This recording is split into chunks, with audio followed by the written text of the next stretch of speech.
estamos de vuelta.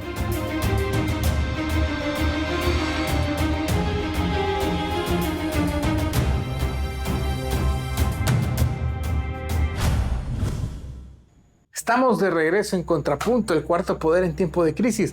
Gracias por seguir con nosotros. Si usted se nos acaba de unir, pues le cuento, estamos hablando de la comunicación dirigida a las niñas y los niños. Tenemos 4 expertas con las que hemos estado conversando. Quédese con nosotros para ver el resto de la conversación. Profesora, vamos a continuar con usted. ¿Cualquier tema puede ser tratado por un niño? Digo, sé que hay algunas excepciones, pero si yo, por ejemplo, le hablo de economía o le hablo de salud o le hablo de la situación social, ¿yo puedo llevarle esos temas, esos asuntos a un pequeño siempre y cuando se trabaje bien? ¿Es posible que lo comprendan? ¿Es posible que lo aborden? Bueno, yo te quiero decir, José María, que para mí en los medios de comunicación los niños son invisibles. Hay muy pocos programas, a excepción de CERTV, con programas educativos que tengan que ver y que se respeten los derechos del niño y de la niña. El resto de la información que reciben los niños es de los medios privados, comerciales, o de las redes, o de todas las plataformas digitales, que no son, en la mayoría de los casos, lo mejor que debe recibir un niño en comunicación y en educación. Hace poco yo hice un focus group con niños de 5 a 8 años para ver qué estaban viendo en pandemia y qué les gustaría ver. Si lo que estaban viendo les gustaba, realmente les gustaba, o si no les gustaba, qué les gustaría ver. La mayoría, y aquí tiene que ver lo de la economía que hablaba Sonia y Clara Luna, la mayoría de estratos humildes veían los canales locales y lo que estaban viendo eran noticias y novelas, ¿sí? Entonces veían noticias todo el día. Y el tema de la pandemia fue recurrente, y porque me voy a enfermar, y porque el virus le dio a mi vecinito y no podemos salir. Entonces ahí vemos cómo el medio impacta en la psiquis del niño. Otra de las cosas que nos decían era que veían novelas en la tarde, novelas en la mañana, novelas en la noche, pero es que estamos carentes de programas educativos televisados. Los niños son invisibles en los medios de comunicación. ¿Por qué? Porque no tienen rating, no dan rating. O sea, el niño depende de que la mamá le ponga el televisor, y si hay un solo televisor se va a escuchar o se va a ver lo que la mamá o el papá quiere. Los niños que tienen mayor acceso económico o estatus socioeconómico más alto, ya me hablaban de, por ejemplo, que en su iPad o en su celular, si es que lo tenían, al cual yo estoy en contra de que un niño esté digitalizado, hasta los 9, 10 años no debe tener pantalla, y si la tiene, debe ser mínima, reducida y en compañía de un adulto. Entonces, hablaban de cómicas o de programas que tenían que ver con los de 5 a 8 años, programas de las películas de Disney, por ejemplo, era lo que más veían. Y ya las de 9 en adelante, los preadolescentes, veían YouTube, se conectaban con los youtubers, o sea, era otra cosa que el contenido, no sabemos qué tipo de contenido podían estar escuchando esas preadolescentes. Y repito, son niños que su cerebro todavía no está formado, o sea, no se ha terminado de formar, está en crecimiento, está en desarrollo, que absorbe lo que ve en su medio ambiente, lo que escucha. Para cerrar, necesitamos que las empresas, las televisoras nos apoyen a aquellos que tienen apoyen a aquellos que tienen una iniciativa en ese sentido. Mónica, tú alzaste la mano, querías hacer un comentario. Te escuchamos, Mónica, adelante. Sí, quería comentar y añadir que tanto lo que ha comentado la profesora Delgado como Clara Inés tiene mucha evidencia en el sentido de que nosotros desde CENIAF, desde la CENIAF, estamos coordinando grupos de niños, niñas y adolescentes desde los 9 años hasta los 17, bueno, 18 prácticamente, que son grupos de consejos consultivos de participación ciudadana. A estos jóvenes, gracias a su participación que tienen en diferentes iniciativas y en la promoción y sensibilización de los derechos, según la Convención de los Derechos del Niño, han sido capacitados y nos han sugerido en ocasiones, como por ejemplo, cuando inició la pandemia, se pusieron en contacto con nosotros, algunos de ellos, para comentarnos que estaban experimentando situaciones de miedo, situaciones de temor, situaciones de todo lo que se avecinaba, y justamente hablando de la parte económica, de que sus padres quedarían sin trabajo, que algunos papás también ya se les había suspendido sus contratos de trabajo, y sentían ese temor, habían caído incluso hasta en depresión algunos de ellos, y nos sugirieron a nosotros en CENIAF establecer una línea de apoyo psicológico. Y justamente gracias a la participación de estos niños y niñas, pudimos crear la línea de apoyo psicológico Tía Elaine, que tenemos como un servicio pionero que les brinda a tanto niños, niñas, adolescentes y sus familias un apoyo, un consultorio psicológico completamente gratuito que atiende desde tanto de WhatsApp como a través de línea telefónica. No atiende las 24 horas, atiende desde un horario de 8 de la mañana hasta las 10 de la noche. Sin embargo, este es un servicio pionero que está tratando directamente de apaciguar esas situaciones que muchas veces nuestra niñez y adolescencia puede percibir a través de los medios de comunicación con tanta información, quizás de alguna manera negativa o que les pueda afectar su salud mental, tal como mencionaba la profesora Delgado. Entonces, hemos recibido alrededor de 1,000 consultas desde que inició esta línea, que fue a partir de mayo. Hemos recibido 1,000 consultas, las cuales pues se han trabajado directamente. El servicio es completamente pionero y gracias a la participación que nosotros le brindamos a estos niños y adolescentes para que puedan expresar sus sentimientos, puedan expresar, y tengan una participación más activa dentro de la sociedad. Eso era lo que principalmente quería añadir. Además de que desde CENIAF hemos creado diferentes espacios donde ellos están participando. De hecho, hemos tenido un conversatorio con la participación de 3 adolescentes representando a cada uno de los consejos consultivos. Así que desde nuestra institución, desde el Estado, lo que queremos proveer es esos espacios de participación, pero también es vital que los medios de comunicación puedan ser parte de esa comunicación asertiva, de esa comunicación, de esa información, y fomentar la participación de nuestra sociedad, fortaleciéndola desde que son niños y niñas.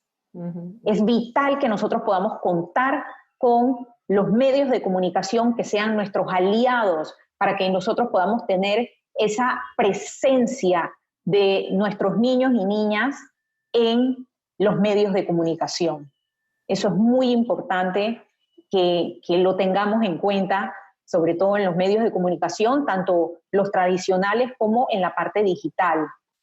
Sonia, vamos a retomar esto que dijo la profesora Xóchitl que a veces los medios no se interesan en productos para niñas y niños porque no venden, porque no les es rentable.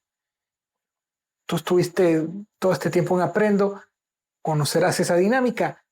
¿Cuán difícil es que la gente que toma decisiones, la gente que pone la parte económica, se fijen en los niños y en ese mercado? ¿Cuán complicado es eso?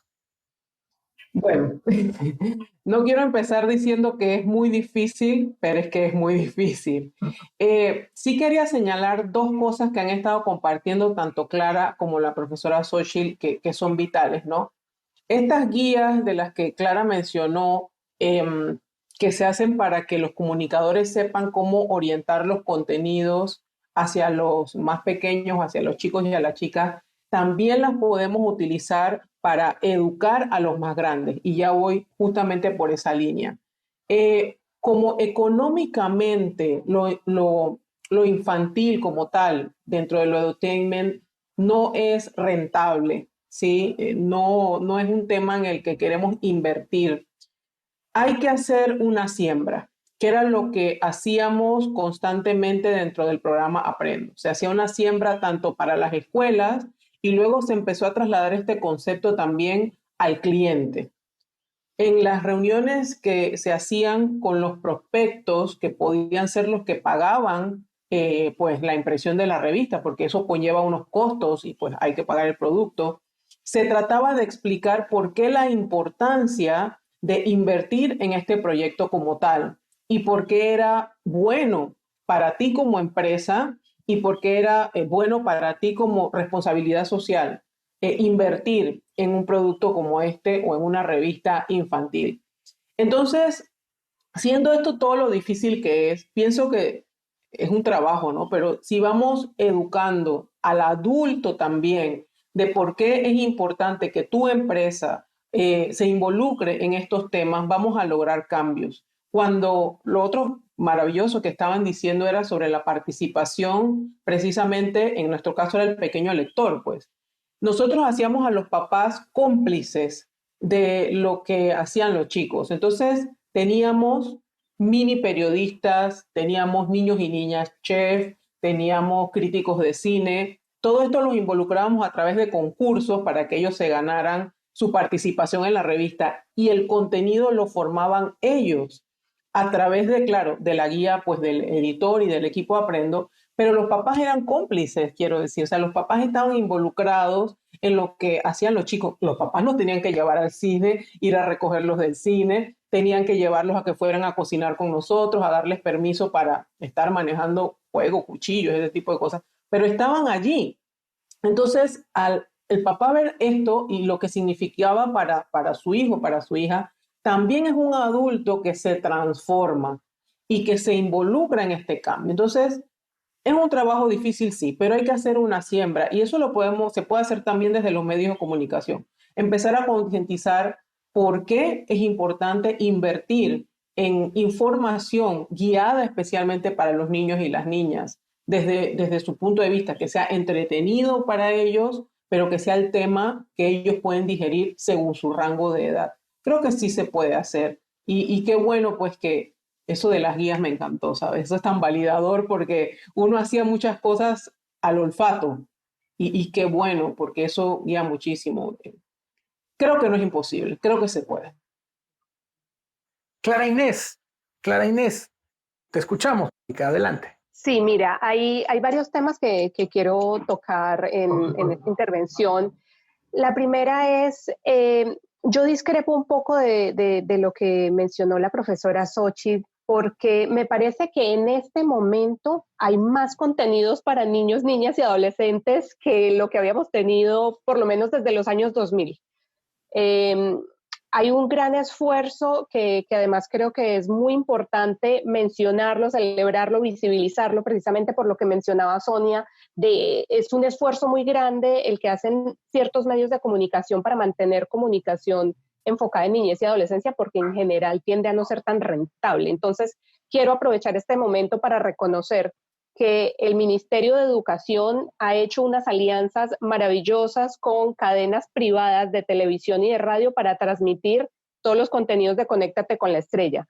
que el canal público de televisión CERTV ha dado facilidades de estudios, apoyo técnico y, o sea, el tiempo aire para que tengamos, sobre todo en las mañanas, pero ahora en las tardes. O sea, yo los invito a que hagan el ejercicio de ver en los canales de televisión abierta la cantidad de contenido que hay de Ayudinga, de Conéctate a la Estrella, etcétera, que antes de la pandemia no había. Entonces, es una gran oportunidad y lo que creo es que tenemos que buscar estrategias para que se mantenga en un escenario post-pandemia. Pero no solamente estos contenidos están en la radio y en la televisión abierta o en los medios tradicionales. Hay infinidad de contenidos dirigidos a niños y niñas en medios digitales, en internet, en redes sociales. Nosotros, por ejemplo, desde UNICEF, desde antes de que se declarara la emergencia en Panamá, ya estábamos produciendo contenidos de cómo prevenir, digamos, el contagio dirigido específicamente a niños, niñas, adolescentes, a los padres. Porque lo que sí es cierto, en eso no estoy, digamos, en contra de lo que todas han mencionado, es que la comunicación que hemos tenido, especialmente la del Estado y la de los medios de comunicación, ha sido muy adultocéntrica.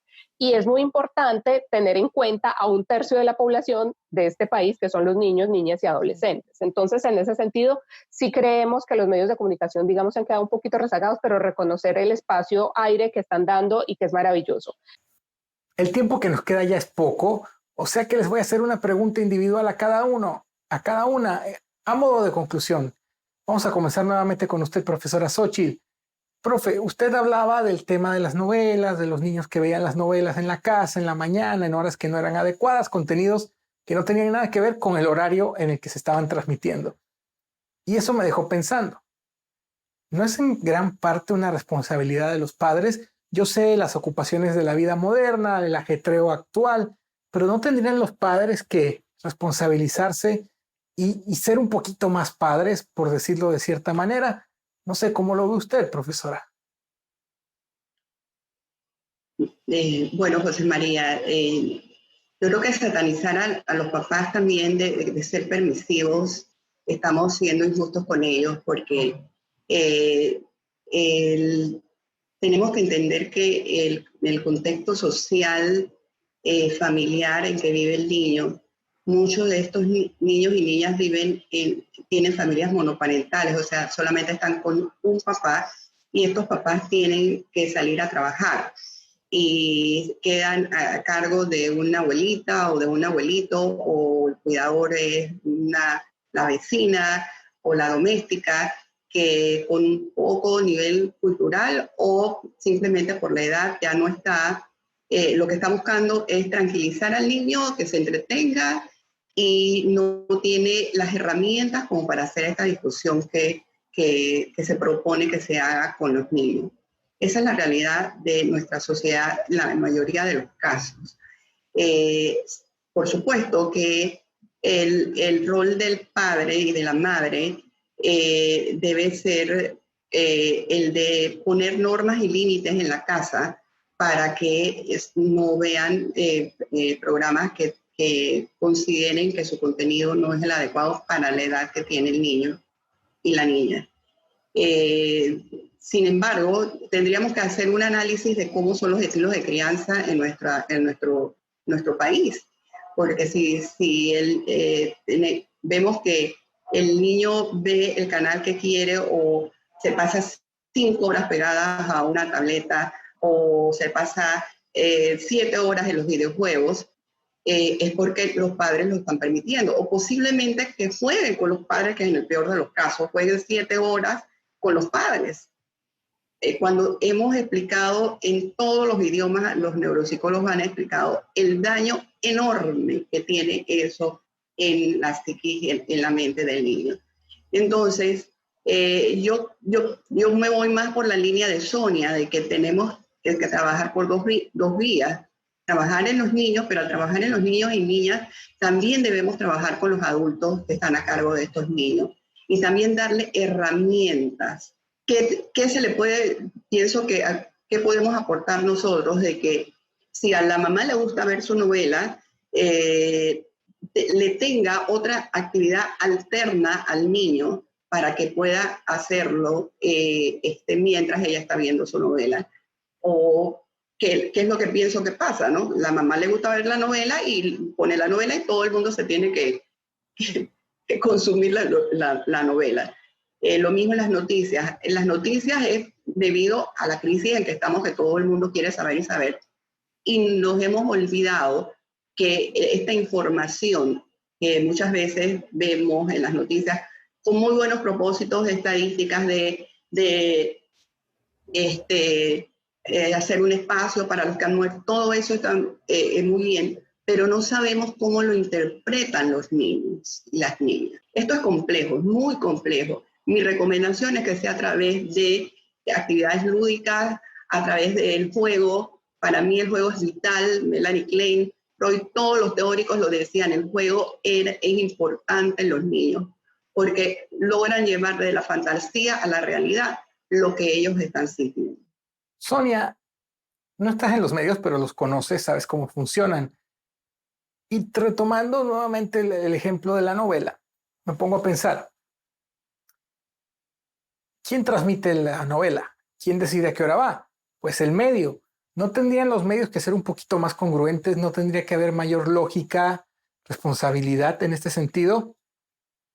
Saber que más allá del rating hay contenidos que no deben pasarse a ciertas horas, aún si no importa que exista la ley que mencionaba Clara Inés de la clasificación por letras y horarios. No, los medios no deberían tener un poquito más de congruencia en ese sentido.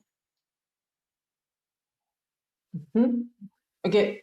Es correcto, sí, y pienso que esa era una de las fortalezas, pues, que en su momento tuvo el programa Aprendo como tal, ¿no? Se tenía al medio de comunicación involucrado y comprometido con esta educación, tanto para los niños como para los padres. Y pienso que ahí iba la doble vía que yo le estaba comentando y que también señaló la profesora Xochitl, pues. La revista Aprendo como tal estaba totalmente orientada a chicos y chicas entre los 8 y los 12 años. Sin embargo, nosotros teníamos un porcentaje importante de lectores adultos. Eran muchos abuelitos los que le pasaban la revista a sus nietos. Había papás que la buscaban 100%. Inclusive muchas veces estos papás se convirtieron en clientes de la revista. Entonces, la invitación es quizás a ser parte de ese gran movimiento que puede educar. Y pienso que habla muy bien de una empresa y de un medio de comunicación que quiera apoyar esta educación y este crecimiento que necesitamos para los niños, las niñas y para los adultos, porque al final todo se resume en educación. Si nosotros podemos llegar masivamente y sobre todo hablando esto que conversaban de quizás las clases socioeconómicas menos privilegiadas, solamente a través de la educación vamos a poder llegar masivamente. ¿Y cómo podemos hacerlo? A través de los medios. Entonces es una educación constante. Quizás, como a veces se dice, una sola golondrina no va a ser verano, pero si lo hacemos con constancia, vamos a sembrar, que es lo más importante. Y los medios pueden hacerlo. Y se puede conectar con adultos, con empresas que quieran apoyar y abordar esto desde esa perspectiva. Sí se puede. Y si el contenido es entretenido y bien creado para los chicos y para las chicas, es seguro que los padres se van a involucrar y también van a aprender por allí. Mónica, se hablaba mucho de las alianzas, se mencionó las alianzas que en estos momentos están funcionando. La gran pregunta sería, ¿qué debe hacer o qué se debe hacer entre empresa privada a nivel gubernamental para que estas alianzas que ahorita mismo están dando resultados y que muchas han nacido a raíz de la pandemia, se puedan mantener después, se puedan continuar utilizando, aprovechando después de la pandemia? ¿Cuál crees que es la estrategia? ¿Cuál crees que deba ser la línea, Mónica? Bueno, en primer lugar, hay que destacar que los medios de comunicación representan el principal vehículo de formación y educación de la colectividad, es decir, de la ciudadanía. Nos informan, nos educan, como hemos visto. Hay que promover justamente de manera constante, y reitero las palabras de Sonia, de que debemos mantener de manera constante y permanente ese desarrollo integral de nuestros chicas y chicos, sobre todo respetando los principios de moral, salud física, mental sobre todo, dejando también de lado de erotizar a los chicos y chicas, porque realmente lo vemos en publicidad, en propaganda, en diferentes mensajes, donde además de erotizar, vemos que contienen pornografía y hasta violencia gráfica, ¿no? Entonces, los medios de comunicación debemos generar alianzas a nivel del Estado, a nivel de los medios, e ir de la mano para que ese contenido que puedan estar viendo nuestros chicos, chicas y sus familias, porque no debemos dejar de lado a los cuidadores, a sus cuidadores, sea lo más positivo posible. En cuanto a los medios de comunicación digitales, también debemos trasladar esa información y, como bien decía Clara Inés, acompañar como cuidadores y padres y madres responsables de esos chicos y chicas, acompañar a nuestros hijos cuando navegan, incluso cuando estudian, ahora que la educación es 100% virtual, cuando estudian a través de las plataformas digitales. Entonces, desde aquí queremos lanzar pues ese apoyo, esa generación de alianzas con los diferentes medios de comunicación para ir de la mano y poder brindar a nuestra sociedad, a nuestra ciudadanía, la información y la educación que se merecen a través de los medios de comunicación. Clara Inés, me quedo con algo que tú comentaste, que tú preguntabas y te preguntabas, y que también a mí me queda la duda, y va un poco en la línea de lo que hablamos con Mónica, y es lo siguiente: ¿cómo hacer que los tantos contenidos que hay ahora, contenidos infantiles, claro, que están en los canales, en las radios debido a la pandemia, no solamente se mantengan, se multipliquen, eleven su calidad? ¿Cómo hacemos que esto continúe, que esta fuerza, que este impulso siga activo después de la situación sanitaria, que tarde o temprano se deberá resolver y la vida pues se reactivará de una manera u otra? ¿Cómo hacemos para que cuando eso ocurra, todos estos espacios, todas estas oportunidades que se les han dado a la niñez en medios, pues no se apaguen? Claro que sí, José María. Mira, reitero, estamos en un momento histórico que tiene muchas tendencias divergentes, ¿no? Hemos visto un crecimiento de producción de contenidos en Internet y en redes sociales, pero también hay un regreso muy importante, sobre todo en Panamá, de la población a los medios de comunicación tradicionales, tanto por cuestiones de credibilidad y seriedad, como también por prácticamente necesidad. Mucha gente ha dejado de pagar el cable, está básicamente enfocándose en los canales de televisión abierta y en la radio, tanto para el entretenimiento como para la información y ahora además para la educación. Entonces es muy importante mantener, como decía Mónica, estas alianzas. Nosotros desde el Sistema de Naciones Unidas y UNICEF en específico trabajamos desde hace años con los diferentes medios de comunicación promoviendo alianzas, ya sea para tener momentos e informaciones dirigidos a niños, niñas y adolescentes, para resaltar mucho más todas las problemáticas de la niñez y la adolescencia. Esto lo hacemos a través, como hemos mencionado, de cursos dirigidos a periodistas.